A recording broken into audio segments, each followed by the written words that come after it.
Hello? Points left, points right. Hello?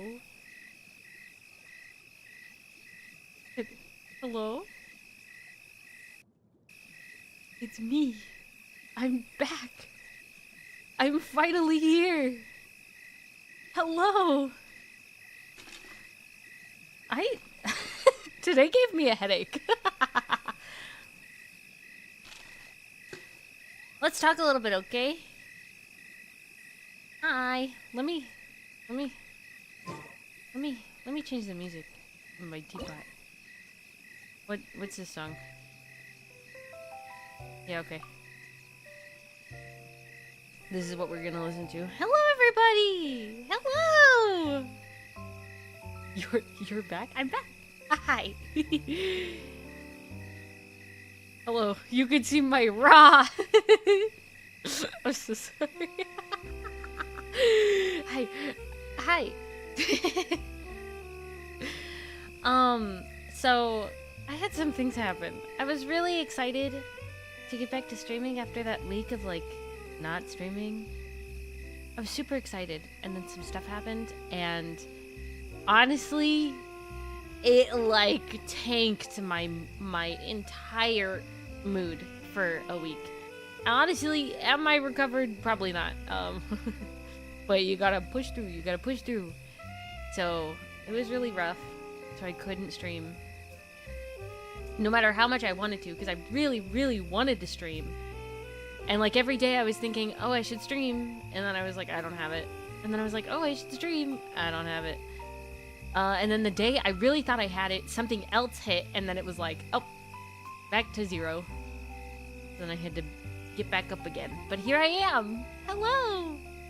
I'm gonna read you guys some stories today. I'm really excited. This is one of my favorite things to do. I really love reading the Genshin stories to other people. Me personally, I will not read it for myself, but if I'm reading it for someone else, I'm like, this is great. I'm so excited. I also have my glasses on today. You guys can't see, but I have them. They're here. Promise. So yeah. So today I'm going to be reading Genshin lore. We're gonna read books from Genshin, and we can also read character stories. I have a few characters that are past level 8, which is where you get all of their story. So we can read some of those. We can go through my favorite, which is Chongyun's, because of one singular line that just doesn't make sense. But it's great. And yeah, I'm really excited. We can also go through, I'm gonna make sure.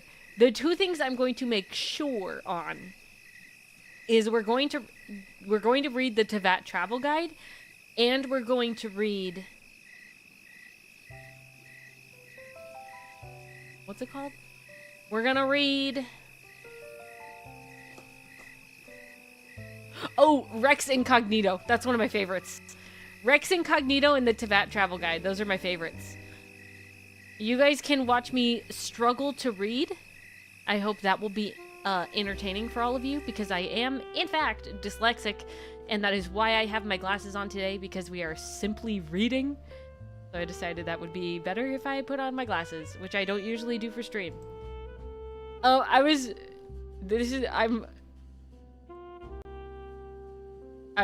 music.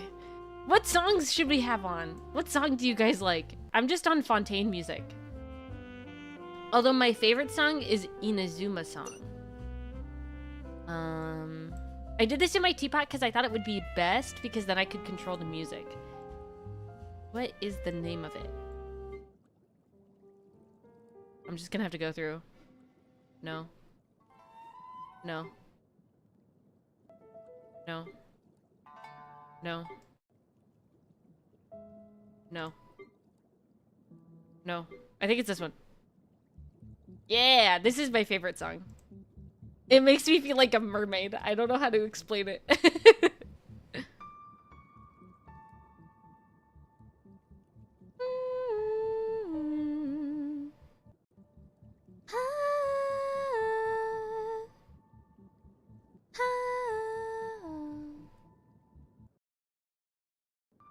Okay. Oh, it's cutting in and out. No, Genshin, please. My favorite. Oh, it's morning. Hello. Good morning. Oh, I didn't change it. I just clicked it. Oh, hold on. Oh, it's lagging so bad. No, when did that start? It just started lagging. Oh, this game hates me. This is my favorite Stitch. This is actually the song that I have constantly playing in the outside of my teapot, but we're on the inside. Uh-oh. Okay. And look, we have Wrightsley and Uvulette. Smiley face. I love them. Dear goodness gracious.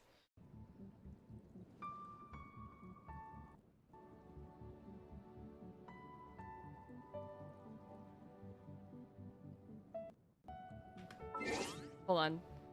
My cursor is crazy right now.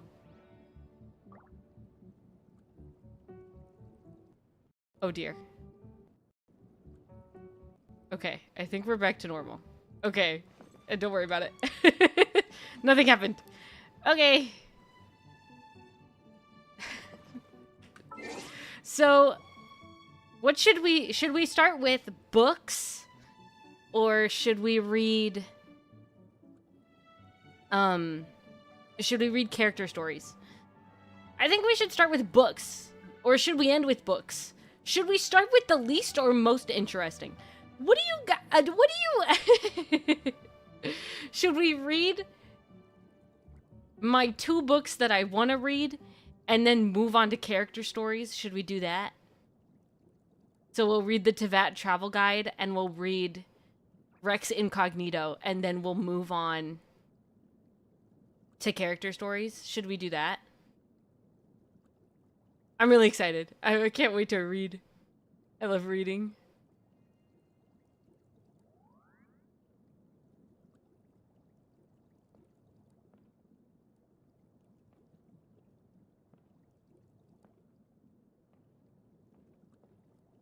Sorry, I'm just looking at my own profile. It looks really pretty. The Nilu... Also, I turned down character dialogue, so then we'll be uninterrupted by idle lines, because it happens so often. Also, wait, do you guys want to see my teapot? Should I just show you guys my teapot first? You know, if it loaded, if it decided to not... If Genshin decided to respond, then maybe I'd show you guys my teapot. Teapot reveal? Okay. Should we start on the outside? Should I go outside first? Or should we start in here because we're already in here? Let's just start in here. We're already in here. So this is the door. This is the Mondstadt. Okay, what I did was every island and almost every room is a different region. So this is Mondstadt. And they're here simply because I don't have Fontaine furniture yet. And I need to put them in here. Also, there's the Noelle photo up there. And this is all the little stuff I got up here. And they're here, of course. Hello. And then here, over this way, is the... Also, don't worry about him. He's also here because he didn't... I was like, he should have a bed. I feel like he needs sleep. And here's Chongyun, the baby, the boy. I love Chongyun. But this is the leeway room. I think this is no longer... This technically is a furniture set, one of them. But I moved things around, so it's not.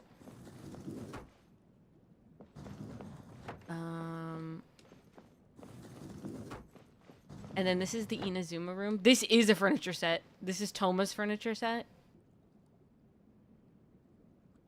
We don't have enough Inazuman wall decorations, apparently, so it's just one painting. That's really funny. It's just freaking a painting of Coral. Okay. Then over this way is my Sumeru room. This is also a furniture set. I think this is Alhatham's and Sino's, if I remember correctly. But look. These were my 2 favorites. Although I do want to... Okay. Never mind. I can't do anything. There we go. Which image? Which one is it? Oh no, wrong one. Oh dear. I love Genshin, guys. What do you mean, Ridesley? What do you mean, Ridesley? What do you mean? What? What do you mean? There's a wall and a bookcase between me and that man. What do you mean I can talk to Ridesley? Can I almost... No, I don't want to talk to Ridesley, please.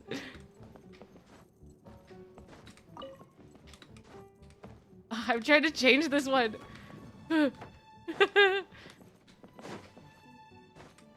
No, I don't want to talk to you, Ridesley. It's so weird to talk to you through the door, please. No. Yes, okay. It was... I think it was this one that I wanted to... Oh, no, it was this one. This one's the cutest. Okay. I got new copy stuff. I finished all of his hangouts.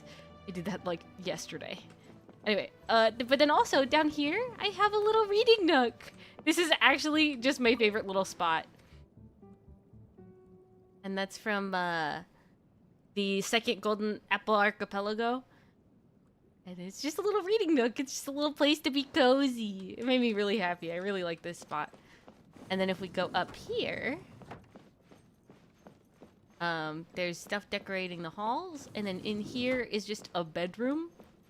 She's here. I feel like she deserved to be here. I think I wanted to...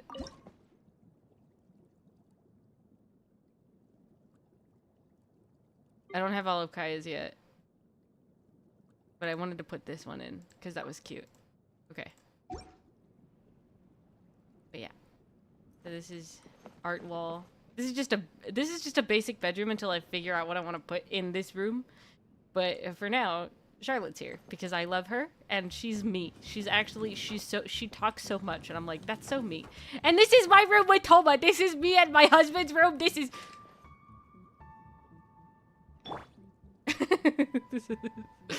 is me and Toma's room.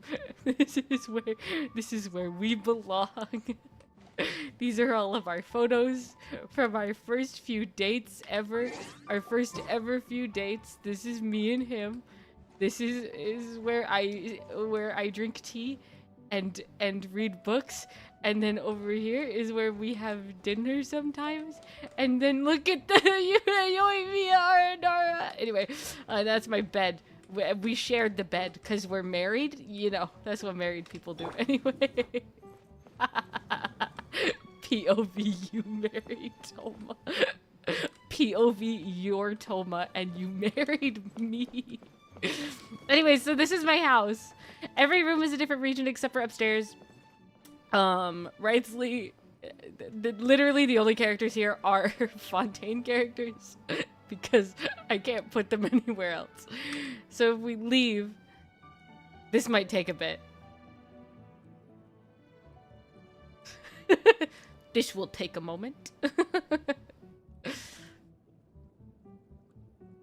It stopped responding. Also still egg. You're welcome.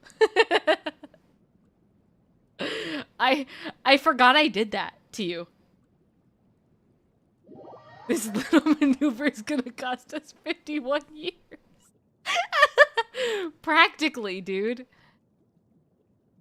Welcome to Flashbang City. I am your tour guide. Me.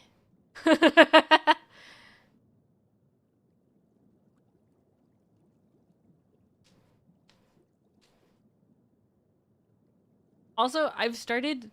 I know I said this earlier. My eyes... I said this earlier, but I've started going rah in, like, response to things.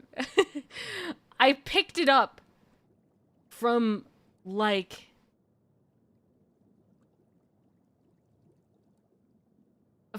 a random liver, like a clip from a random liver where his whole chat just started sending eagle emojis and going, rah, USA, USA, and like, like a lot. And I was like, hey, that's kind of funny. And then I just started doing it. Like Like, I didn't even start doing it like as a joke. I just picked it up. I've only heard it once and I picked it up. And so now I'm going around my house going rah to my dog to get her to move.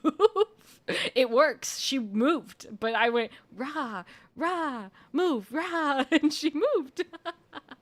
But I don't rah like aggressive. I just go rah. I don't get it, man.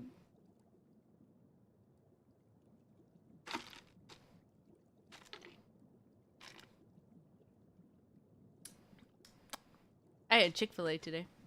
I'm getting Cane's tomorrow. I've started being able to eat Cane's again.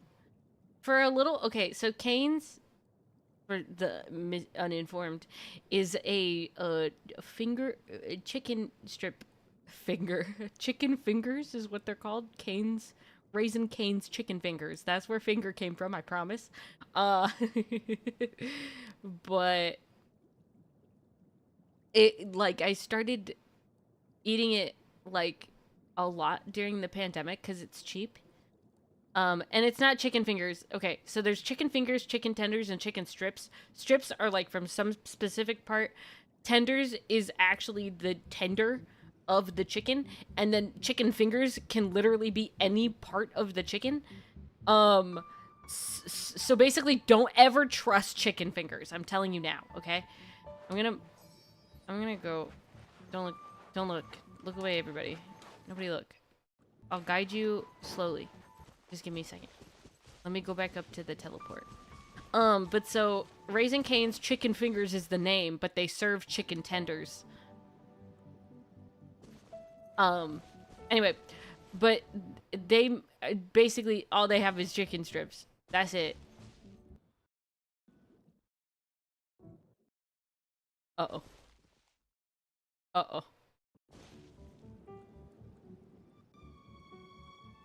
Uh-oh. Okay. We're good again. But yeah, so Cane's... I started eating Cane's during the pandemic because it was cheap, and it was fast, and it was easy to get. And I didn't have to leave the car. Also, look at how pretty this is. It's such a pretty view. So I did that, and then, I would eat it, like, all the time. And then at some point, it started, like, getting bad. Like, gross. Like, it was just gross. And, like, you know when you like, eat a piece of chicken, and there's, like, a piece that's, like, too rubbery? And you can't chew through it? That was, like, in every single piece, and it was, like, most of the chicken. For the longest time. So I just straight up stopped eating Cane's for, like... at least a year. But I tried it again, and they're good again. So I've been eating Cane's again, which is good because it's cheap. And I don't have a lot of money. Anyways, so this is my Inazuma. We're on Inazuma Islands, because I thought that was the prettiest. I think the Inazuman world is the prettiest, but when the Fontaine one comes out, it'll probably be the prettiest. But for now, it's the Inazuman. But this is the first island, and the first island is Inazuma. We've got the... If I could...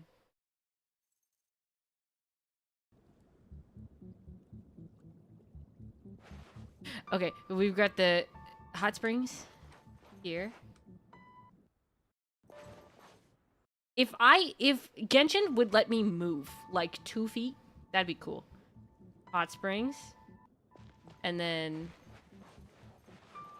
over here is my house, of course, with my music and Tubby, the teapot spirit. Okay.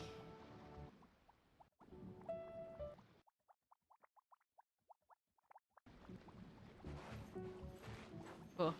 And then this is a shrine. Oh my gosh. I'm so upsetty spaghetti. Here's the shrine. Don't worry about it too much. I should probably move it up, but I'm not gonna. A building. As you can see. Due to the fact that my game froze. Kirara's here. Because of course she is. It used to be Yoimiya in that exact spot, but then Yoimiya hit 10, and so then she is no longer there. But that's why the fireworks are there, because that's where Yoimiya used to stand. But this is the whole little plaza. If I could move.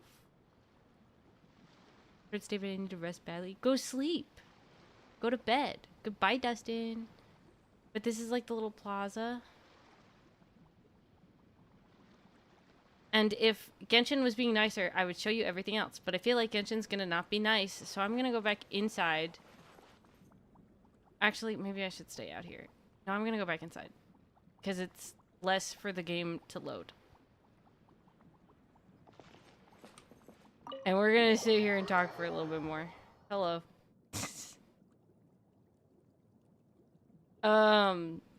Maybe one day I'll be able to show you my teapot.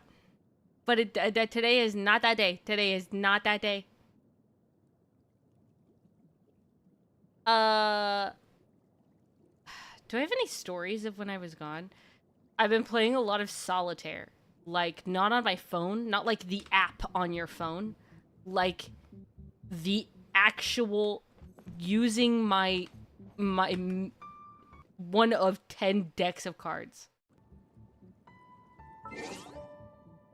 I've been playing solitaire. It's fun. I've never won. Not a single one. I've come very close to winning. But I've never won a single deck of solitaire. And it hurts me. Anyways, let's read. Let's do what we're here for.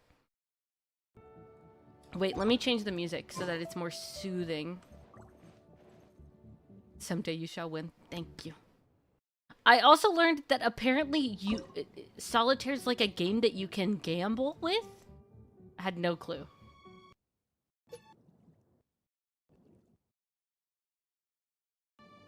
Actually, I want to use... This was... The song that I'm about to play, it was the original song in the house. This one. I love this song. Don't ask why. I don't know. I guess because it starts like Greensleeves, and I have... As a kid, I really liked Greensleeves.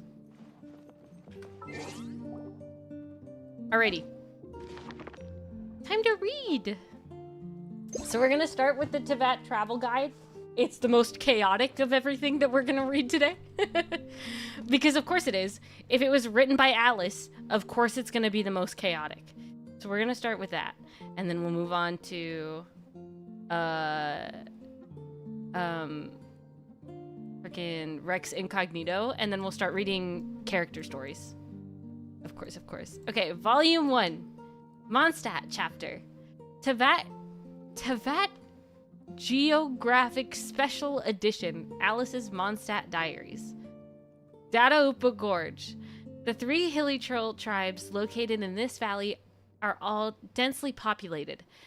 What if we built a huge spinning ball-shaped cell in the center of the valley and threw all of the hilly trolls into it? That way, we might be able to generate enough energy to power all the mills in Mondstadt for at least 5 years. If we took it one step further by grinding the hilly trolls that are too old and too weak into food and feeding them to the strong ones, we might just build ourselves a perpetual motion machine that can support a huge factory like in Snezhnaya.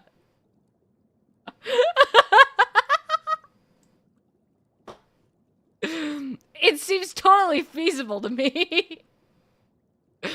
But when I told Miss Lisa about this idea, she looked at me and pondered in silence for a long time, then changed the subject gracefully.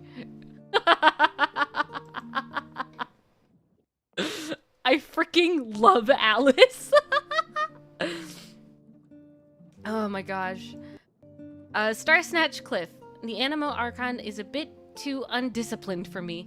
If I were a god, I would not have allowed my realm to look so unorganized and ragged. With enough bombs placed in proper positions, even huge cliffs like Starsnatch would crumble into dust in a second. With flat With flatter terrain, Mondstadt would surely look much nicer. But the uncourteous? Nope. But Kaya rejected my proposal instantly. He even asked me to stay away from Star Snatch Cliff. Dude, I hate Kaya, but I love Kaya, you know? Oh, no. Okay. Windrise. Windrise is the only area in Mondstadt that has a relatively flat terrain. The center is where a huge at the center there is a huge oak tree. It is said that Vanessa ascended here. I searched around the tree for a long time, but I did not find any launching device. I grabbed some hilly trolls nearby to put my theory to test. Sadly, the longest flying distance was from here to the hunter's hut around Springvale. How disappointing. I love her. Falcon Coast. The unsuccessful experiment caused quite a stir in Springvale, so Miss Jean from the Knights of Favonius arranged someone to keep tabs on me. All I could do all day was wander around Falcon Coast. This is such a boring place. Those stupid eagles hovering in the sky and puffed up animal slimes all bore me to death. The worst of all was that I had nothing to do. On the other hand, the Outrider girl who was sent to monitor me has had quite a lot of fun with the kids. She's so chaotic. It's great.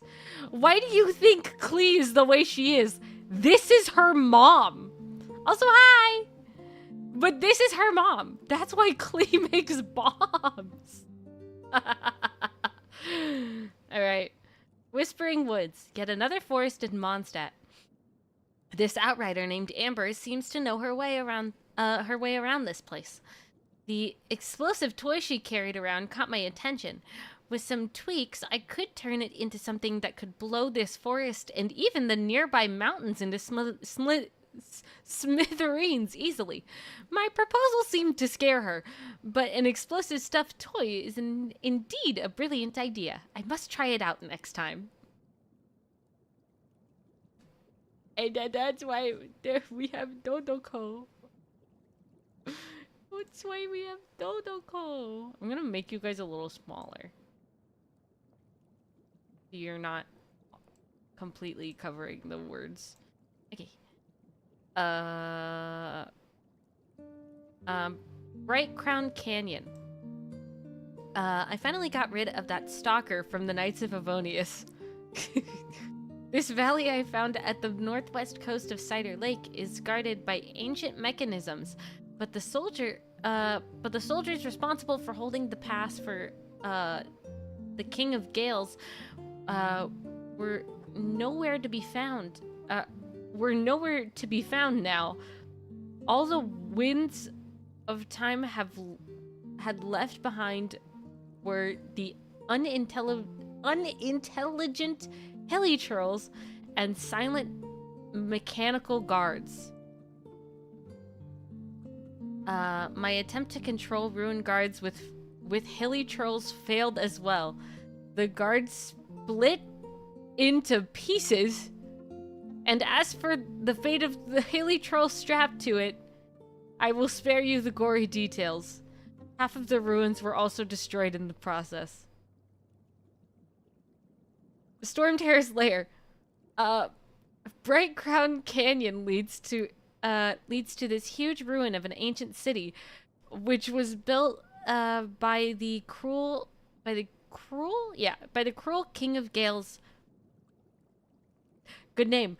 The city was built in a ring shape. It seems that every resident of the city has been arranged.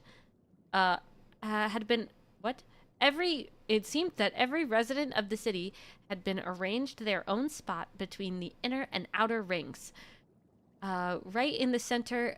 Shuki! Hello! Right in the center of the city was the tall tower where the King of Gales resided. The ruins of the domains. The ruins of the domain of this cruel king who once tried to control his people's lives are now utterly deserted. I blew up a few. I blew up a few arcades so people can climb up the tower more easily. Looks quite good to me. The ruins feel more ancient now.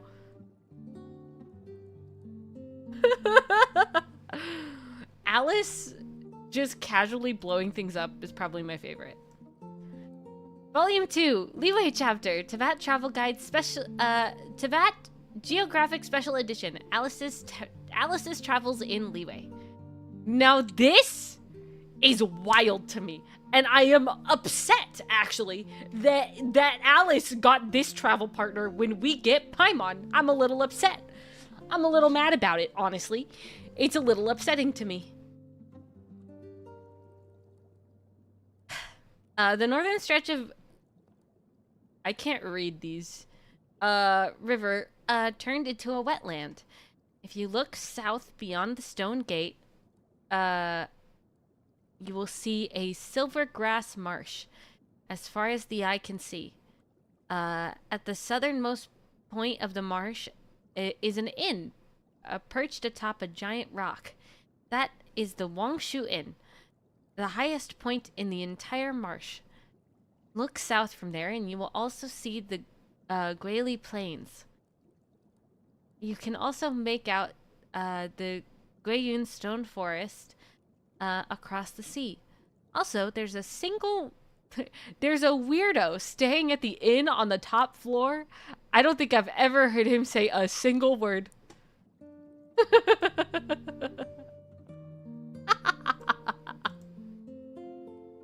I love her.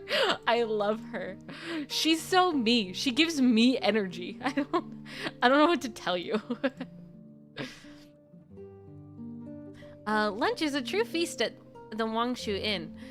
The kitchen is equipped with every utensil you could imagine, perfect for getting some practical alchemy experience.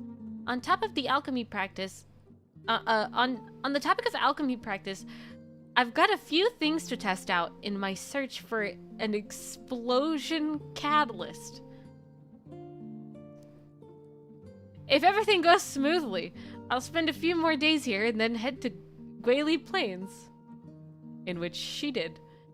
In the end, I came to the Guili Plains a few days later, a few days earlier than I originally planned. Records suggest that prior to the Archon War, this area was a thriving market. Hello! The foxes and wild finches are stunning here, with fur and feathers that have a certain glow about them. But I hear that they can be pests too. Liyue locals complain that they keep eating their fruit offerings to the Geo Archon. I wonder if that gives them a fruity aroma when roasted. Maybe I should go hunting. Thanks, Alice. They run a strict operation at the checkpoint on the main road, but the guards who work there are friendly people. I made a potion from some local herbs and gave it to one of them for his stutter. It cured him, but it did have some minor side effects. Now he can't help but constantly imitate everyone he comes across. Not just what they say, but the way they say it. It's uncanny how spot on his impressions are. So if you're ever wondering why Echo echoes, Alice.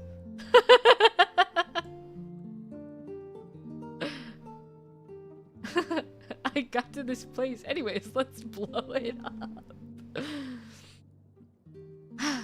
Drayun Karst. I am told that somewhere amidst the misty peaks of Drayun Karst lives an Adeptus. The exact location hidden somewhere in the ocean of cloud.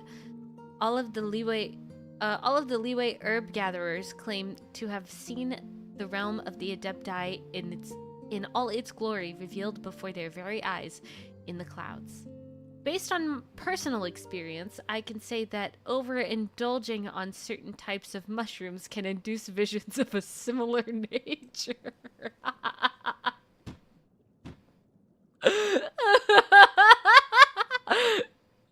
I love Alice. Oh, the terrain here fascinates me. So many of these stone pillars look like they belong deep underground, not here on top of a mountain. There is supposed to be an underground reservoir here. Part of me wonders if all the water was drawn out. Perhaps Dreyun Karst would find itself back in the ocean floor where it belongs. My travel companion, Zhang Li. He's the sternest person I know.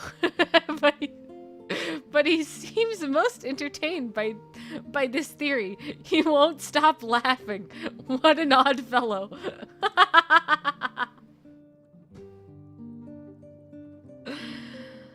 Anyway. Sleep well. I've heard that the fog often rolls in off the sea to... I can't read that one. And when it's at its thickest, you can barely see your hand at the end of your outstretched arm. Unfortunately, I didn't make it there in time to see a foggy episode. It's a bit of a shame. There are so many lovely shells on the beach. I wonder how many of them have been here since the Archon War. I strung some of them together to make a necklace, but unfortunately that fisherman from the inn sat on it and broke it. Every last shell brutally crushed beneath his merciless buttocks. None were spared. Not only that, but because he injured himself on the shard of broken shells, I have to pay his medical bills. A giant conch shell stands at the beach where why do I keep trying to read things? Where the river enters the sea. A kind old lady lives inside. Her family is said to have sailed here on the giant shell, and she spends her time rescuing shipwrecked people who end up drifting near the shore. I think that repurposing that giant cell as a self-propelled boat would make it much easier for her to rescue people from the sea. But after I lost control of my third prototype shell boat, it blew up. The kind old lady decided she was not going to rescue me from the sea anymore. Greyun Stone Forest. This is the place where the Geo Archon defeated the sea monster. From the great stone, some of the great stone spears that pierce the ocean floor still pillar above the surface of the sea. Though many snapped long ago, the hexagonal stone pillars formed from a conglomeration of the geo energy are quite intriguing to look at. Viewed from above, one gets the impression that they were deliberately arranged in their current form to make a specific shape in the ocean sea. Maybe that was the real reason the Geo Archon rained down destruction on the ocean floor with his stone spears. Maybe it was just a big joke, albeit in extremely poor taste. Zhang Li from Liyue Harbor seems extremely knowledgeable on Liyue folklore, but I've never actually seen him come here. I can see the Wangshu Inn in the distance. I'll bet that weirdo I met there last time is still staring this way now. The flow of the ley lines around here is unique in all of Liyue. Much more dynamic, somewhat unstable. It's as if a great, relentless power stirs somewhere in the depths of the ocean. Perhaps it is the defeated monster, still writhing on the ocean floor. Volume 3, Inazuma Chapter, Teyvat Geographic Special Edition, Alice's Inazuma Diaries. Lush sakura trees grow all over this mountain on the northern end of Narukami Island. These sakura all share roots with the largest of them, the sacred sakura, which sits on the mountain's summit. The Grand Narukami Shrine, greatest of the Inazuman shrines, is dedicated to this sacred sakura. Little Yai has been the one managing the shrine in recent years. Ah, how she's grown. It's such a shame, really, to think that I can never again make her cry as easily as I used to. Really, I'd thought that she'd quickly get drunk, start to cry, and start talking all silly. But when she drank me under the table instead, I made a fool of myself in the process. That was quite thoroughly mocked for it. Getting made out to be some old woman who got what she was coming for. Ugh. And I was looking to tease that little girl a bit more too. Inazuma City. I bought a new firework formula from that Naganohara kid's place. But when he heard me talking about a new medicine that might cure his deafness, I don't know what that word is, and did not accept it. This kid is ever the conservative about explosives. Always diluting them to the point where they cannot cause any obvious physical changes to the environment, and always relying on the combustion of different metals to produce monotonous visual effects. And he only tests inside his workshop. I mean, come on, where's the fun in that? Such a waste. Now, as for his daughter, Yoimiya, she's an interesting young lady. We collected a lot of sweets during the festival and tried all kinds of new formulae out. That was so much fun. And when we packed off to a deserted beach by the fire brigade, something about new rules with which to keep the peace in Inazuma City, or something similarly silly. We discussed a lot of new ideas, and she even made some gave me some constructive feedback. A talented kid, this one. If the paradise I made for Klee also has one of Yoimiya's firework performances, that would have been perfect. It's just a shame that that grumpy general kept too close an eye on us, or I'd have helped Yoimiya improve some of her gadgets, or even spirited her away. This reminds me of the time not long ago when I was preparing a medicine that would allow for flight in the Imperial kitchen. It blew up due to a mistake of mine, injuring a young Tengu warrior to the point where her left wing would have needed, say, half a month to recover. I had wanted to help her patch up the wound, but it seems as if she's been avoiding me ever since. Well, I left her some medicine all the same, just to see how its effects would turn out. After the incident, it seems that person who spends all her time holed up in Tenshukaku has sent some soldiers specifically to watch my every move. I mean, it's a bit much.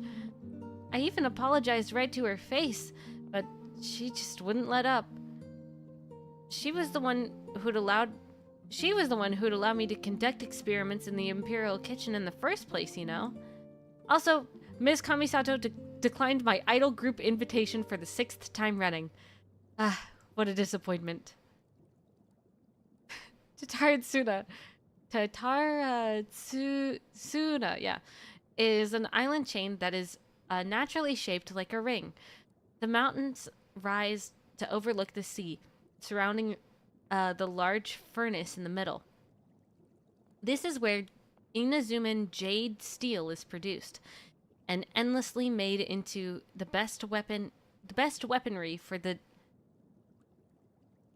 bigwings of Inazuma, or made from the blood and bones of a defeated god. This is the place.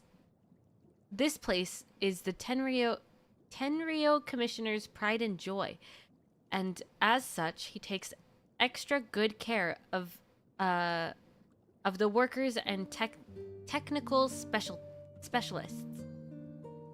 I was accompanied, yes, during my time at Tataratsuna by a lady named Kagami Gozen. She seems to be the leader, a leader amongst the workers here, and has an official shogunate post. Even though she's the Tenryo Commissioner's subordinate, she very much looks like his equal in front of the workers. All of them trust and love her. I dare say that their respect for her dispatches might be even greater than what they give the shogun. But Kagami Gozen herself frowns often, very unfriendly looking. The Tataratsuna workers are largely rootless, washed up on the shore by waves of history. There are many tattoos and working songs set them apart, but also strengthen their mutual bonds.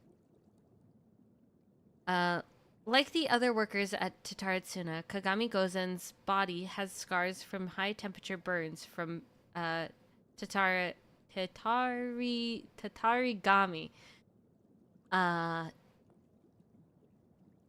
These may be signs of short-lived or ill people in the eyes of outsiders, but here it is how they identify family.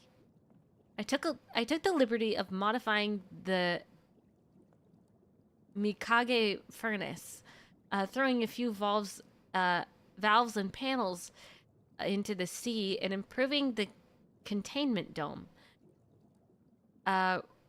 which back then could at best be rated better than nothing.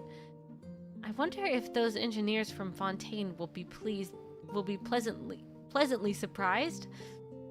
Old man Cujo might get a little upset from the production going down, but at least the furnace isn't going to go haywire from overheating. I believe that even in the events of war, which may soon come, the explosion would not be too large. Large according to my personal standards, of course. Actually, might my ingenious interventions perhaps prevent war from breaking out at all?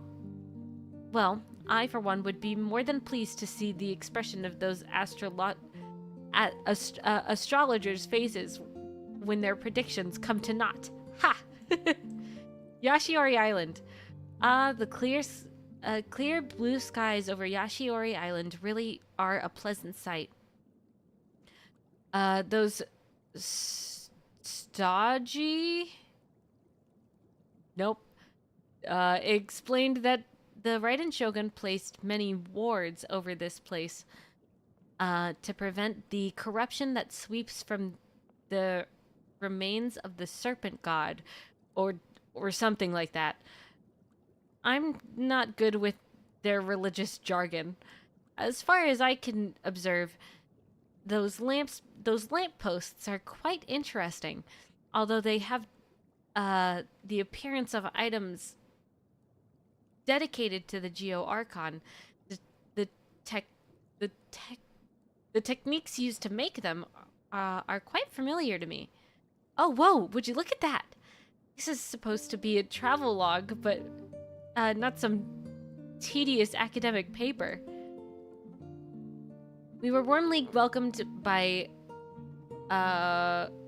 nope, the head of Higi Village. The grilled fish and onigiri were great. Also, the place they call Nazuchi Beach is full of friendly pirates. And it's just a shame that they couldn't stay on this island for longer.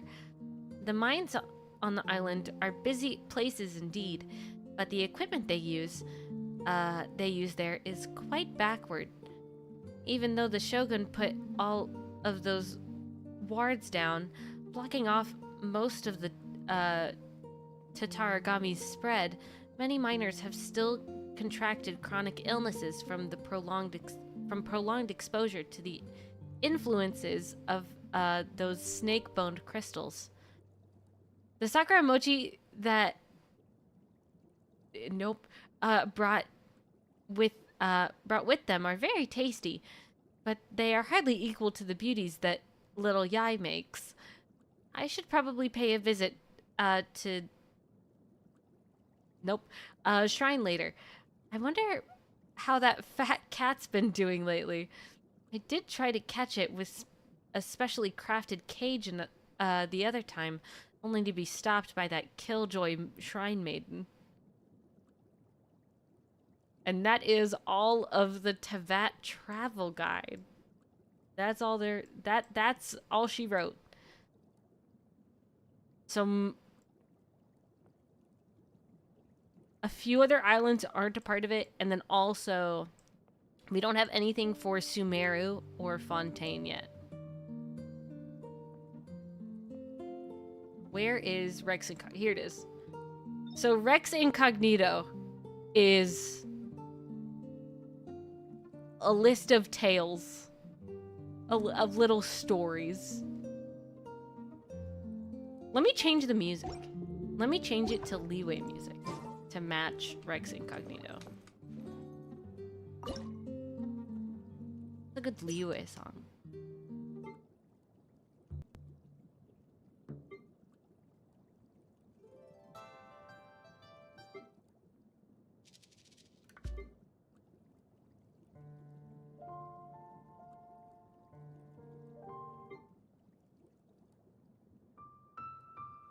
Yeah.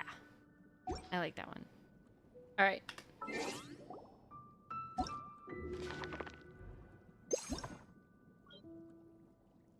Rex Incognito. Here he is. All right. Leeway is a land where all kinds of rare and exotic treasures congregate, and where there are precious treasures, one is sure to find those with a discerning eye.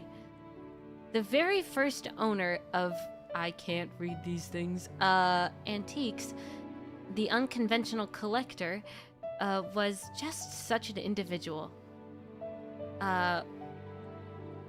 Antiques of Bayun Slope was frequented by well-to-do customers. Closed during daylight hours, it only opened to customers once the moon began to rise in the night sky. The shop's customers were anything but ordinary. They were the wealthy and leisurely people. With outstanding taste. A meticulously crafted timepiece from Fontaine, incense from Sumeru, a wine goblet once owned by an aristocrat of Old Mondstadt, and a wooden stool whose surface was once graced upon the I love when they use buttocks of an adeptus for all of 1 hour. A delicate jade teacup from which the Lord of Geo once supped a sip of tea. A priceless vase that Leeway's neighbor deity, the animal Archon, once accidentally knocked to the ground, shattering it to pieces. All these and more were laid out for the customers to pursue their leisurely to pursue at their leisure. Each item was waiting was each item just waiting for that one person with whom it shared a certain affinity. One night, a wealthy young man who was walking by happened to pause in front of the shop and began carefully examining the items on the shelves. The owner was struck by his long hair, black robes, dark and solemn as the looming mountain peaks, and his eyes were that of the color of amber. This was no ordinary young man. The owner could tell with one look. Welcome to, I can't say it, Antiques, she said. Please pursue at your leisure. And let me know if you find anything you like. Her soft voice broke the dead silence of night. Oh, I'm sorry. The young man smirked and spoke, in a subtly coy manner. I'm just rather taken with this exquisite counterfeit. The item that caught his eye was the damaged jade plaque. The face exposed to the night sky was the one on which the pattern was significantly more intact. And as the moonlight shone down, it seeped into the intricate blemishes in the jade, revealing them and cascading down into the ravines produced by the crisscrossing texture on the plaque's surface. The severe wear and tear on the front and the disintegration around the perimeter made it impossible to discern the words and images that had once been written on it. By all accounts, it seemed to have lived a turbulent life. Counterfeit, you say? What makes you so sure? She was quite used to customers making such provocative claims, but this young man spoke so bluntly and bitterly that she could not help but feel aggravated by his accusation. Added to this was the fact that this particular item had been snagged by an adventurer from an abandoned palace deep in the heart of the abyss, who had then barely made it back out of that place alive. She recalled how she haggled relentlessly with the adventurer to acquire the piece, and how, in the end, it had still cost her the better part of her fortune. If this truly was nothing more than a counterfeit, not only would it imply that she had lost an immense portion of her wealth, but it would also mean irrevocable damage to the reputation of the antique store as connoisseurs of quality. She knew that what she had to do. Not only must she get rid of this calamitous customer who threatened to ruin her entire business, but she must also find a way to sell this jade plaque to him in the process. Please continue. I would hope that you can give a detailed appraisal. As we all know, Tevat was plunged into chaos 2.5 millennia ago, when the gods declared war on each other. The ensuing conflict spreading to all people in the corners of the land. Tevat may not have been divided into the same 7 regions we know today back in that age. But then, just as now, the people had their own settlements, cities, and civilizations. Gods whose names have now long since been forgotten were once venerated, worshipped, and even adored by their people. Our forebears took pearls and shells from the sea, jade from the mountains, rocks from the plains, and salt crystals from the earth, each to build idols in the form of their gods. Jade plaques of this kind are relics of that era. They belong to an ancient tribe who worshipped Rex Lapis, though, of course, the Geolord probably did not yet go by the name Rex Lapis at the time. This was an age when people watched their gods clash in bitter battles before their very eyes. Rex Lapis would not establish the currency of the Seven Nations and cast the first Mora coin for quite some time. So the tribes traded using pieces of ore they would chance across from time to time. With idols made in the likeness of the god of the Geolord, who to ensure price stability. As you can see, mortal wisdom is quite a fascinating thing. They were making their own way in the world before Rex Lapis had made provisions for them to do so. The young man paused as he further contemplated the observations he had just made. He stood there, cloaked in a veil of silver moonlight, which somehow served to make him ever so slightly more diminutive in stature. This type of jade plaque is a rare find in this day and age. Most of them are buried in riverbeds up in the mountains, and each one is hand carved. They are all plaques. They are all unique. That is why they typically sell for astronomical prices. To claim that they are priceless would not be an exaggeration. So it is quite a shame indeed that the one you display on your shelf is a recent counterfeit. By recent, I mean that it was probably made in your father's generation at the earliest. There is an industry saying the jade without blemish is no jade at all.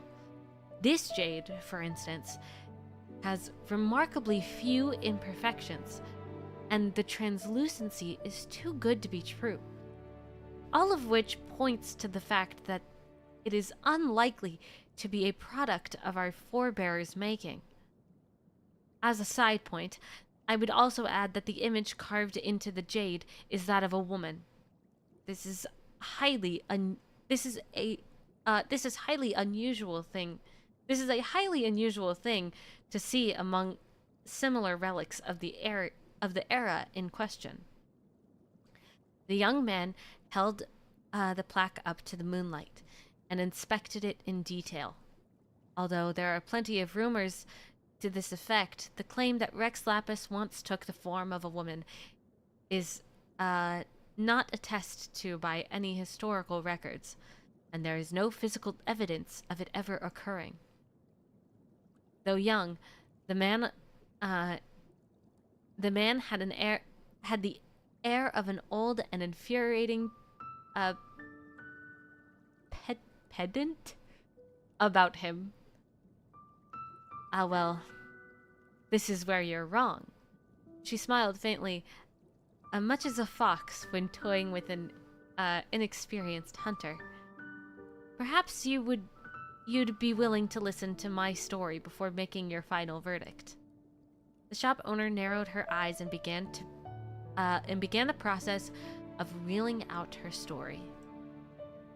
Back in the age of the gods, back in the age when the gods still walked upon the earth, the deity whom we now worship as Rex Lapis was one among many. In those days, the rumor among common folk was that the Lord of Geo was a cold and unfeeling god. His conduct was just in all things, and his judgments were rational and dispassionate. But he lacked normal human sentiment. Like the rocks, he was without warmth or softness. Despite this, people revered and placed their faith in him all the same. This was because his laws served to guarantee that trade was fair and life was safe and orderly. The Geo Archon grew in strength and stature because of the people's belief in him. But even gods who are powerless to control the beliefs and doubts of their mortal followers. But even gods are powerless to control the beliefs and doubts of their mortal followers. Even a god who is the guardian of justice has no mean of instilling the words of his rules and regulations into the heart of every individual. In Mingyung village, there was an incorrigibly irreverent jade craftsman who loved to jest. Whatever job he took on, he would complete it in the most unorthodox means imaginable, and would always finish the job on the very last day before it was due. If a customer ordered a statue of a hunter dominating a ferocious beast, they would receive a miniature statue of a distressed boar running for its life. And when the customer demanded an explanation, he would tell him, when a formidable hunter closes in on a fierce beast, he may not show his face, but his imposing presence is enough to frighten the beast to its core. A customer ordered a carving. In the likeness of the powerful and mighty ruler, they would probably, in the likeness of a powerful and mighty ruler, they would probably receive a statue of a majestic throne. And when asked about it, he would reply, "No ruler takes the throne. For more than 100 years, the throne has more longevity than he." The craftsman quickly developed a reputation as an eccentric in Mingyan village.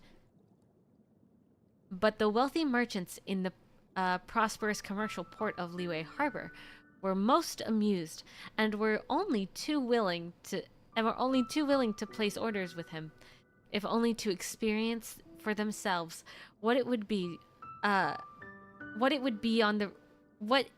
like to be on the receiving end of this mischievous man's antics. One night, a woman came to his shop. She was dressed in a long, slender black gown, and her eyes shone a brilliant amber in the light of the crescent moon hanging in Liyue's sky that night. The craftsman had never met her before, but he quickly found himself deep in conversation with her.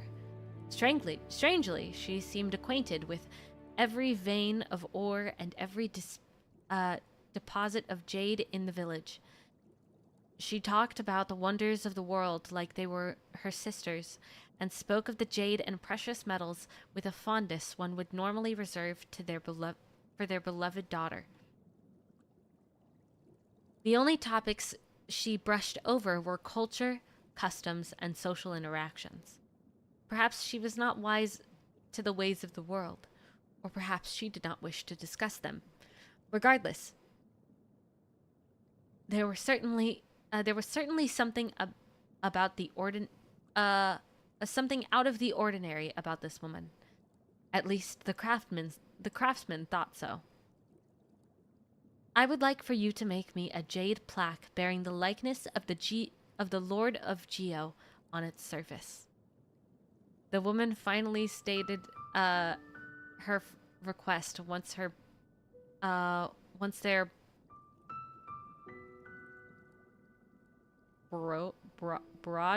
broad-reaching, and lengthy conversation had reached its end, and she was all but ready to leave. But I have one condition. You may not conjure up your lord's likeness from your imagination. You must carve the true likeness of our Lord, relying on what you have seen with your own 2 eyes. Otherwise, she said, I am not paying a single mora. And so a deal was struck between the two, and with an agreed turnaround of 3 days. On the first day, the craftsman dined and drank with his good friends. He did not take a single job that day. On the second day, the craftsman climbed to a mountain to view the jade there, not seeing a single customer or acquaintance for the entire day. On the third day, did the craftsman close the doors of his workshop and begin carving away at the uncut jade, working from dusk till dawn until it was complete. Then the crescent moon once again began to rise in the leeway night sky. The amber-eyed woman returned and approached his doorstep. The craftsman proudly handed over the fruits of his labor, a jade plaque bearing the likeness of their god in female form.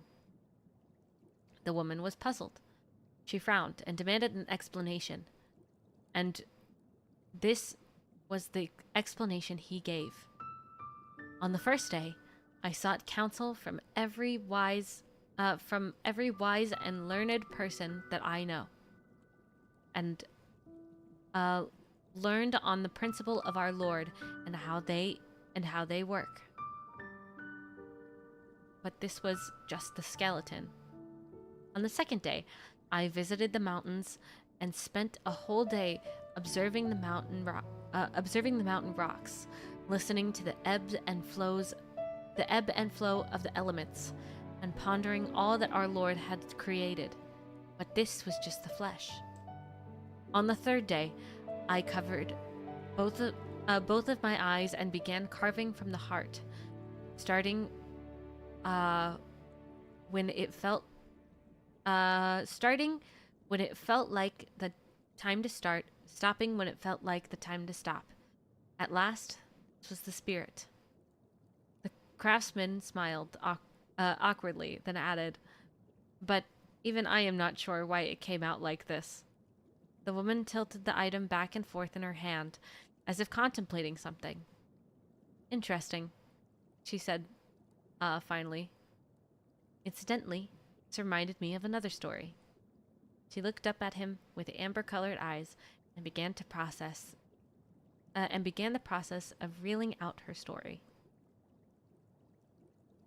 And though I wasn't live for long today, I do need to get going, because I was sitting at my desk for much longer than I was streaming. So I'm going to music back to the song that I had playing. Alright. And I will call it. Thank you all for being here. Thank you for hanging out. I'll see you tomorrow to play Valhalla. Maybe I'll come back to this at another time when I start at the right time instead of 2.5 hours late. Because holy moly, my computer was not happy with me today. Thank you for being here. Thank you for hanging out. And I'll see you all another time. Bye-bye.